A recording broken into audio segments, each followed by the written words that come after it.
आमे समस्ते जानिछु कदली गछर प्रत्येकटा अंश आमरे कामरे लागे सेही भली तार माने मंजाटा खाइबा पई बेस स्वादिष्ट। मु जेतेबेले बाजार को जाए कौलिया मंजा पाइले घर को नहीं आसे गरम गरम भात सांगरे मंजार राई बहुत भल लागे। आ मु जो प्रोसेस रे तैयारी करिवि सेही प्रोसेस रे कले पिला माने मध्य खाइबा पई भल पाइबे। ताले आज चलंतु एई मंजा राई रो प्रोसेस टी आमे सिखि जिबा। मंजार ऊपर अंशटी को बाहर कर दबा तापरे आमे ताकू काटिबा। आई काटी सारला परे देखंतु या भितर सूता बाहरिबो तो सूता गुडी को एई भली भाबरे आंगुठी रे गुडेकी बाहर कर दबा। किंतु मंजा को थरे काटी सारला परे आउ ताकू धोइबेनी, धोइले तार जो विटामिन अंशटी पळेई जाए। तेणु मंजा को काटी सारला परे आउ धोइबेनी, एई भली भाबरे प्रथमे गोल गोल करिकी काटी दबा। तापरे ताकू सरू सरू पतला पतला करी काटिबा।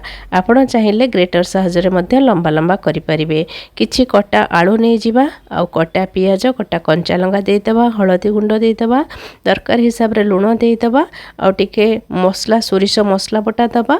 तापरे नडिया बटा दे दबा, 2 चम्मच सोरिष तेल दरकार हिसाब रे दे दबा। ए सब दे सरला पर ताकू भल भाबरे गोळेई की किछि समय पई घोड़ेई की आधा घंटा पई रखि दबा। एपटे कड़ाई रे टिके पानी नै जिबा, पानीटा गरम हे सरला परे जो आमे मंजा को गोळेई की रखिथिलु ताकू दे दबा। मंजारु तो बेसी पानी बाहरे नहीं तो टिके पानी देवा को पड़े। सीम करके एई भली भाबरे ढांकुणी दे दबा। तरे मझिरे मझिरे ताकू गोळेइबा को लागिबा, कारण मंजा रे पानी बेसी बाहर नहीं तो पानी सुखी जाए, सेटा आपन को चेक करबा को पड़िबो। आउ ताकू बाहर करके मझिरे आउ टिके टिके एमदी गोळेइ दबा। गोली की आपण देखिबे सेतरे केते सिझिची आउ केते पानी लागिची सेटा को चेक करबा को पड़िबो। देखंतु मोर एटा भलरे सिझी नथिला तो मते आउ टिके पानी देबा को पड़िला।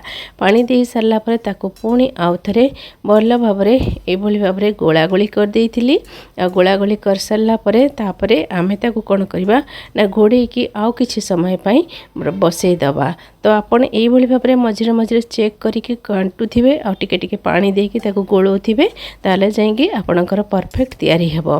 तो मंजा हिसाब रे आपण तेल हळदी लूण नडिया सोरिष मसला बटा जहाँ भी नहीं पारिबे। सोरिष मसला रे सोरिष जीरा लंका रसुण ए सब देके बाटिबे। लंका माने सुखिला लंका। तापर यही भली भाबरे प्रोसेस रे कले मंजा तो पिला माने खाइबा को भल पांतिनी, किंतु मु एमती करे तो मोर पिला माने आराम रे खाइ दांती। तो आपण माने एही भली प्रोसेस रे तैयारी करंतु। आ गरम भात संगे एही भली मंजा रे बहुत भल बढ़िया लागे। निश्चय ट्राई करंतु। चैनल टी को सब्सक्राइब करी लाइक और शेयर कर दियंतु।